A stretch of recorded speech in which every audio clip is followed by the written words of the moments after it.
Nick, let's try it again. Don't look like. Whoa, whoa. Oh, Oh, I heard some. can you hear me? Whoa, I heard something. All Look right. at that. How you doing, brother? How's it going? All right. I have no idea what was going on. That's okay, man. That's Doing okay. good. How's everybody doing? I I, haven't seen you for a little bit since our last class. that's okay. That's okay. I'm doing fine. I'm always doing amazing. Tell me what's going on with you. Well, I've been trying to get into Scrum for a while. I got the certifications a while back, and I've been kind of bouncing around from company to company. Mm-hmm. Because of my background, it's been a little bit hard. Yeah. But what I've noticed with companies that I've been working with that embrace Agile or Scrum, everybody's looking for a rule book of exactly what to do and how to do it and how it can apply to every little situation they've got. Yeah. And what I got from your courses and just in general thinking is people need to like embrace the entire concept and stop looking for rules and start looking for more like guides and start like embracing the whole theory behind it. And I've been spending a lot of time trying to plant those seeds at this company that I'm at now. It's a Mm-hmm. small organization, less than 100 people. Yeah. Um, and they jumped me up to the release train engineer because I want to join the SAFe framework. Mm-hmm. But there's a lot of mindset against it. Scrum or anything. They're opposed to it. Even though we're a small software company, there's just a lot of clashing heads, and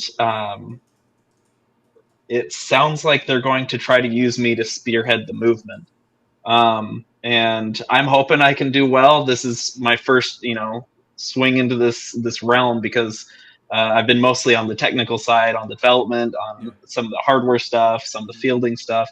But this is something that I'm passionate about, and so I'm really excited to get started. But I think the best thing to do, and this is kind of what my question kind of comes to, is I tend to grassroot my ideas. That's generally how I approach Mm-hmm.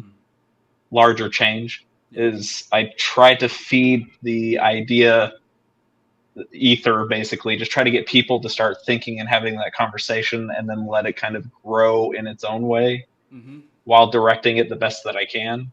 Can I ask you a Um, question real quick, Nick? yeah, sure. Why are you more comfortable with grassrooting?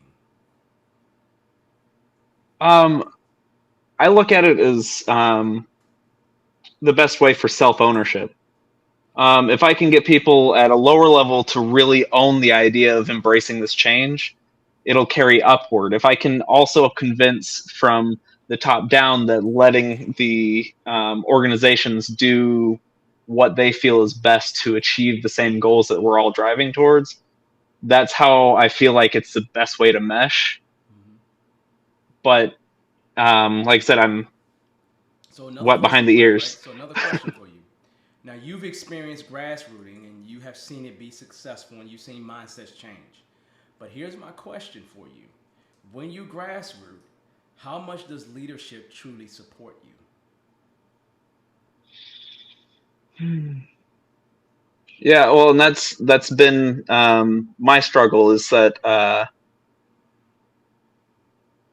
generally where I'm coming from, the not that the position has all the control over the situation, but Mm-hmm. I've been in positions that this is outside of my role, Mm-hmm. and so I've noticed that a lot of people have a hard time with me kind of stepping into this realm Yeah. because I'm stepping on other people's toes, getting people to communicate, Mm-hmm. getting teams to organize. Mm-hmm. And I'm just a level two technician that's supposed to be hiding in a cave somewhere and plugging in cables. Mm-hmm. And but it was something that I was naturally able to do because I worked across all the organization.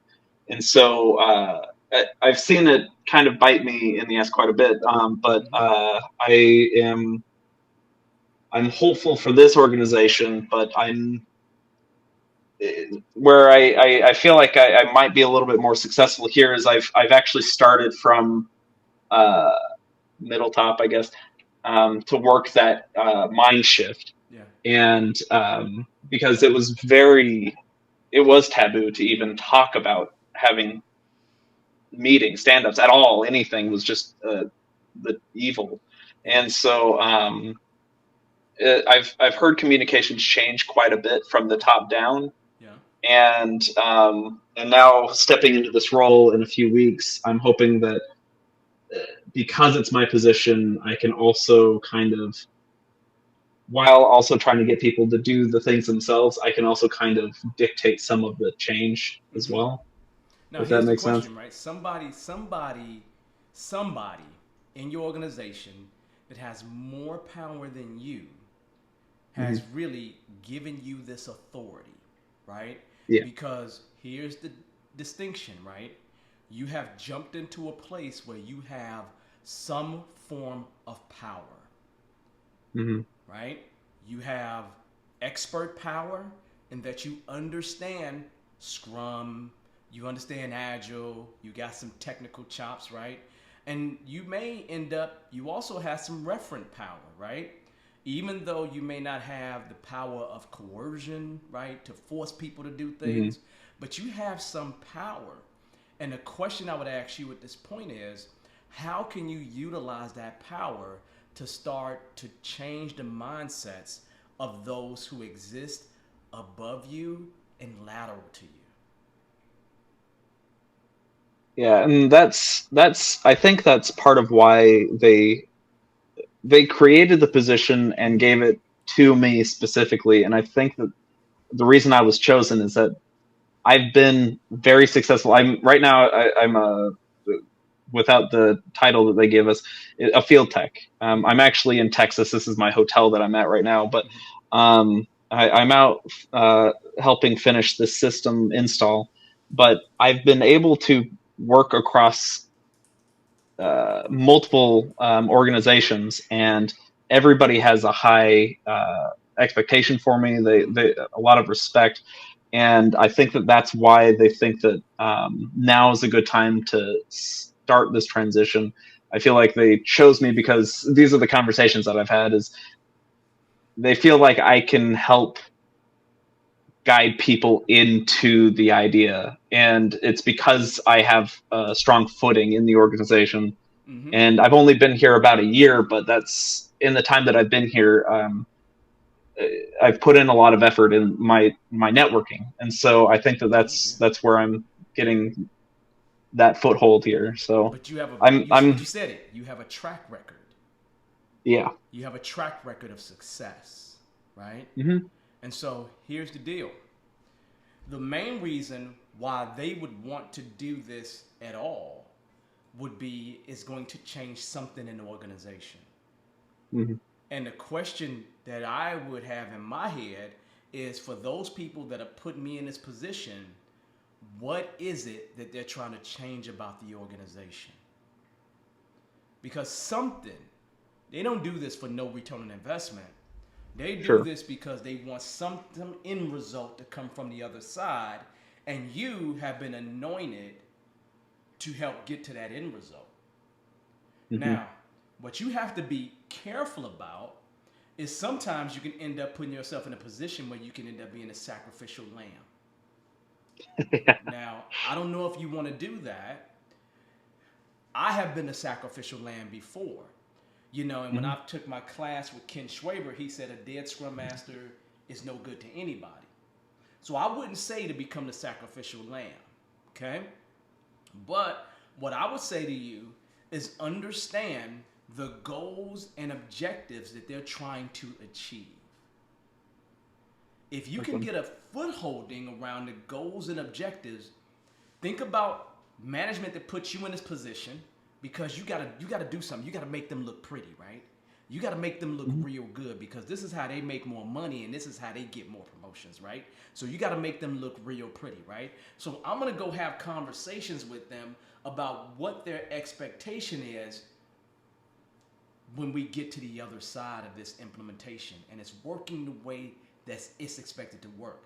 I'm like, look, imagine a world where everything's been implemented that you all want me to do with this. And what does that world look like is what you really want to find out from them. And you want to find out what are those antecedents, what are those things that exist that's going to help bring that shows that they've achieved the result that they're looking for, right? Yeah. You take a little bit of time in the next few weeks and try to start figuring that out. Because if you figure that out, now you have a North Star. Does that make sense? Mm-hmm. Now, then you want to make sure that that North Star that you've been given from whoever put you in this position aligns with the organization's goals and objectives. Because now, if you make sure that it aligns with the organization's goals and objectives, that means that everything that you do on that level will just skyrocket on up and have an impact on everything else. Does that make sense? Yeah. Now, I'm not done yet, right? Because here's what I need you to do to get there. And you remember I always said this, right? Small experiments. Mm-hmm. Small experiments. Because the things that you know will work will not always work. Even though you may have tried them time and time again, they just won't always work. And so you want to make sure you do small experiments along the way toward meeting the goals of your higher ups, making them look good, because the more they look good, the more success you have, the more they're going to want to keep this around. Mm-hmm. The more they're going to put you in better positions to make more of this happen, because it makes them look even better. Does that make sense? Yeah, definitely. So your first step is to figure out, hey, what goals and objectives do y'all really want us to meet here? Or what does it look like when we get to the other side of this?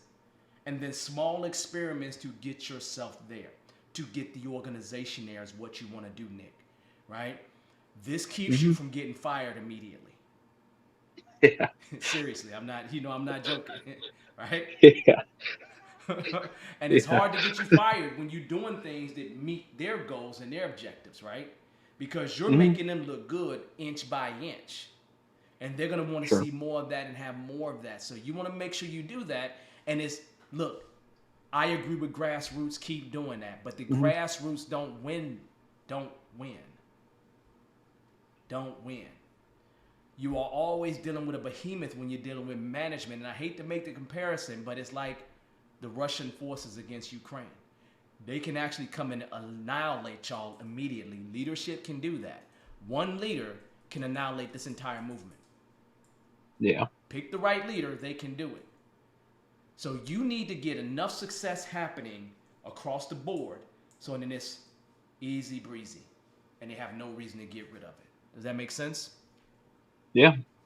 Nick. I think that's immediately tying to a concern that I had, which with grassrooting, you're kind of an invisible role. And so that's... You have to time management in. If you don't time management Yeah. in, then the successes that you have nothing to do with the successes that they need to happen in the organization. Yeah. They have to see that. They have to feel it. Otherwise, it's nothing for them. Right? Exactly. They go with somebody else whose stuff isn't working as well, that may not be being as successful, but because it's making them look good, they'll go with that. Yeah. So now you're in a position where you can make that happen. So you have no excuse but to make it happen. And what I want you to do in 6 months, I need you to come back and check in with me. Can do. Okay? All right. Nick, I appreciate you, man. Hopefully this helps. Yeah, no, definitely. I appreciate the conversation. Congratulations, man. Congratulations. Do well. Thank you. Remember what I told you.